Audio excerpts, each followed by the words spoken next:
신도계요서 제19장 하나님의 율법에 관하여.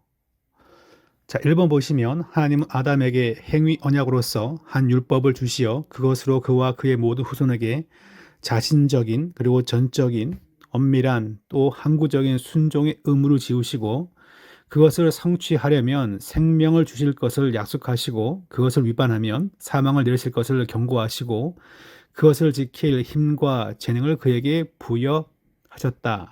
그래서 율법과 관련되어서 처음에 우리가 터치할 부분이 바로 이거죠. 행위 언약.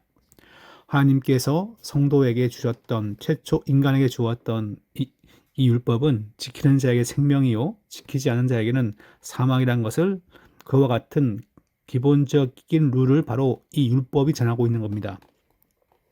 두 번째 보시면 이 율법은 아담 타락한 후에도 계속하여 의의 온전한 법칙이 되었고 과거에만 이 율법이 필요했다라고 보는 것이 아니라 의에 관한 법칙을 보여주는 거죠. 이걸 보면 무엇이 의로운 것인지 무엇이 악한 것인지를 바로 여호와의 율법이 그 기능을 갖고 있습니다. 이런 법칙으로서 하나님의 의에 시내산에서 십계명으로 선포되어 두 돌비에 기록되었으니 바로 십계명이죠. 첫 네 계명은 하나님께 대한 우리의 의무를, 다른 여섯 계명은 사람에 대한 우리의 의무를 포함하고 있다. 그래서 이 율법을 가장 잘 드러내는 것이 무엇입니까? 라고 묻는다면 바로 십계명이고, 십계명을 이렇게 두 부류로, 그러니까 두 개로 이렇게 나누어서 설명할 수 있습니다. 3번 보시면 보통 도덕적 율법이라고 부르는 이 율법 외에, 그러니까 구원받은 성도가 마땅히 지켜야 할 삶의 윤리, 도덕이라 그렇게 볼 수 있어요. 이걸 지켜서 구원받는 건 아니고 이걸 통하여 하나님 백성다운 삶을 보여주는 거죠. 그래서 도덕적 율법이라 그렇게 부릅니다. 이 율법 외에 하나님은 미성년의 교회로서 이스라엘 백성에게 의식적 율법을 주시기를 기뻐하셨다. 즉 의식적 율법은 제사법 같은 것들이죠. 그리고 당연히 예배 시간이라든가 정결한 민족으로서 지켜야 되는 것들, 그런 것들을 바로 미성년의 교회, 즉 구약에 있는 교회를 가리켜서 이렇게 미성년의 교회라 그렇게 부른 것으로 보여집니다. 그것은 여러 가지 예표적 규례들을 포함하니, 예표라는 것은 장차 무엇이 나타날 것을 미리 겉으로 보여주는 거죠. 가령 유월절 어린 양은 예수 그리스도의 오심과 죽으심을 예표한다. 그렇게 말합니다. 그래서 이런 예수 그리스도의 사역을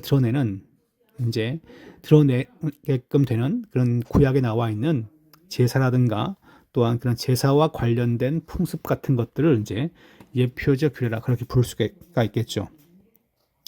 자, 진명에 보시면 그리스도와 그의 은혜들, 행위들, 고난들, 은택들을 구약에 나와 있는 율법이 특별히 의식과 관련된 그것들을 다 미리 보여주는 거죠.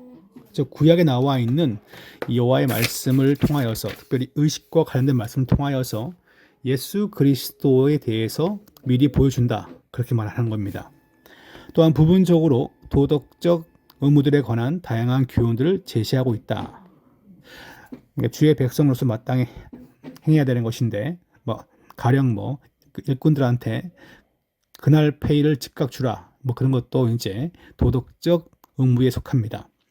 자, 이런 모든 의식적 율법들은 지금 신약 안에서는 폐지되어 있다라고 지금 나오고 있죠. 그러니까 구약에 나와 있는 제사법, 정결법, 음식법은 지금은 아무도 지키지 않습니다. 다만 그걸 보면서 기본 정신을 배우죠. 또한 그와 더불어서 예식들을 보면서 그걸 통해서 예수 그리스도의 오심과 죽으심과 관련된 그런 것들을 예표적으로 이해할 수 있습니다. 4번 보시면 한 국가로서 이스라엘 백성에게 하나님은 또한 많은 사법적 율법을 주셨으니 그것은 그 국가의 백성의 국가와 함께 끝났고 지금은 그것의 일반적 정당성이 요구할 수 있는 것밖에는 다른 아무것도 의무로 지우지 않는다. 사법적 율법이라고 한다면 뭐가 있을까요? 안식일에 일을 하면 돌로 들어 이제 죽여야 됩니다. 돌을 들어 던져 죽이죠. 그것은 바로 이제 통치하는 사법적인 법인데 구약 시대에는 다 끝난 거죠, 그걸로. 그러니까 지금은 그걸로 통치 방법으로 성도에게 의무를 지우지 않는다. 그것입니다. 그러니까 율법 그러면 어떤 분들은 율법은 다 때려잡아야 돼. 막 그런 식으로 단순 무식하게 이해하는 경향이 있는데 그건 잘못된 것이고 율법이 여러 가지 기능이 있어요. 그랬을 때 지금 여기서는 사법적 율법으로 쓰인 그런 율법들은 지금 이제 우리는 그 기본 정신만 따르고 지금은 그것을 실제로 실행은 하지 않죠. 그걸 말하고 있습니다. 5번 도덕적 율법은 칭의된 사람들에게도 다른 사람들에게도 모든 사람들에게 영구히 이것에 순종할 의무를 지우나니. 그러니까 도덕적 율법이 뭐가 있습니까? 십계명이죠. 그러니까 예수 믿는 자나 믿지 않는 자나.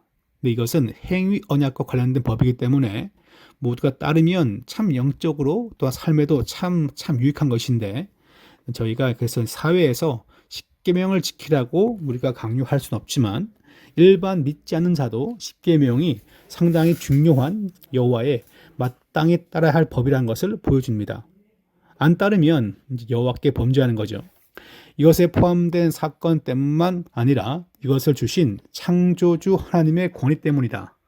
성도가 왜 십계명을 혹은 불신자가 왜 십계명을 쫓아야 되는가? 그것은 창조주 하나님의 권위에 있다는 거죠. 그 다음에 예수 그리스도께서도 복음에서 이 본문을 본래 아마 의무겠죠. 어떤 방식으로 해소하지 않으시고 더 많이 강화하신다. 그러죠. 그러니까 예수님도 율법을 지키는 것을 반대하지 않고 더욱더 철두철미하게 지켜야 한다는 것을 강조합니다. 그 다음에 보시면 참 신자들은 행위 언약으로서 율법 아래에 있어서 그것에 의해 의롭다함을 받거나 정죄받는 것은 아닙니다. 그죠? 행위 언약은 지키면 생명이요, 안 지키면 이제 죽음인데 그것 때문에 우리가 의롭다함 받거나 정죄받는 것은 아니고 다른 사람들과 마찬가지로 그들에게도 율법은 크게 유용하다. 그러니까 믿지 않는 자에게도 율법은 그것이 이제 구원의 방법은 아니지만 상당히 이제 유용하다.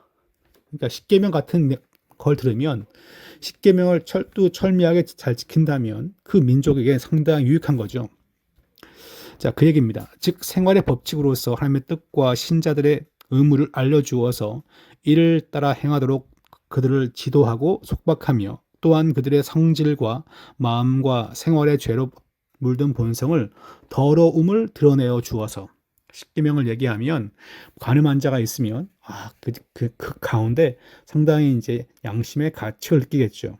예전에 이제 길거리에서 이렇게 회개하시오 이렇게 막 외치면서 전도한 사람들이 있었어요.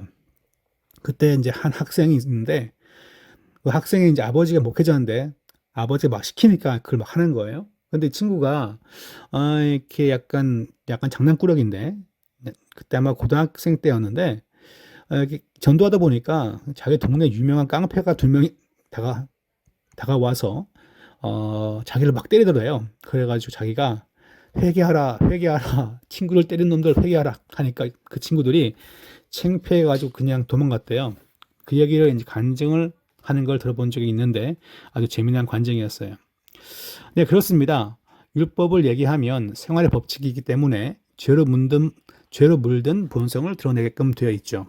그것에 의해 그 자신들을 살피어 죄를 더욱 깨닫고 죄로 인해 겸손해지고 죄를 미워하게 되며 그것과 함께 그들이 그리스도와 그의 완전한 순종을 필요로 하는 것을 더욱 밝히 보게 된다. 그러니까 이 행위 언약을 통해서 구원까지는 안 가지만 자신의 죄악들 분별하게 만드는 거죠. 그러므로 율법의 좋은 기능이죠. 이걸 뭐라고? 네, 이것을 이것을 사도 바울이 몽학 선생이라 그렇게 표현했죠, 그죠?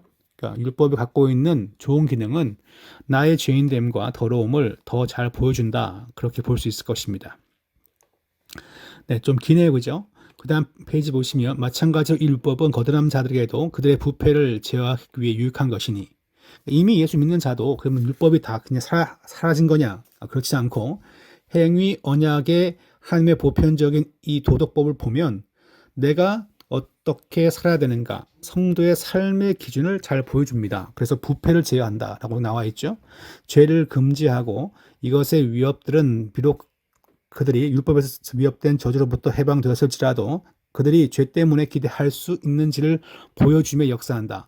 같은 모양으로 율법의 약속들은 순종에 대한 하나님의 시인과 그것을 행한 경우에 행위 언약으로서 율법에 의해 그들에게 당연한 일로서는 아니지만 어떤 복들 그들이 기대할 수 있는지를 보여준다. 그래서 율법이 선을 장려하고 악을 제지하기 때문에 사람의 선을 행하고 악을 피하는 것은 그가 율법 아래에 있고 은혜 아래에 있지 않다는 증거는 되지 않는다. 이 말이 이렇게 베베 꽂는데요. 그러니까 사람이 이 율법을 갖는 기능은 이제 사람이 죄를 지적하는 것이고 잘못됨을 알기 때문에 그렇지만 그것 때문에 반드시 뭐라고 은혜 받은 건 아니다. 그겁니다. 그러니까 은혜 언약이 아니라 이 행위 언약이 갖고 있는 한계를 보여주는 거죠. 행위 언약은 바로 잘못된 것을 지적하고 잘못된 것이 무엇인가를 보여주는 중요한 시금석입니다. 그렇지만 이것은 은혜 언약이 아니기 때문에 구원과는 아직까지 거리가 있다는 것을 말하고 있죠. 자, 7번. 상술한 율법의 용도는 복음의 은혜에 반대되는 것이 아니라 오히려 그것을 잘 따른다. 그러니까 율법이 갖는 그 용도는 무엇입니까? 라고 한다면 그러니까 MRI를 찍거나 혹은 뭐 그냥 CT를 찍던가 그와 같은 기능을 한다는 거죠. 즉 그리스도의 영이 삶의 의지를 억제하며 능하게 하시어 율법에 계시된 하나님의 뜻이 행하기로 요구하는 것을 자유롭게 또는 기쁘게 행할 수 있게 하신다.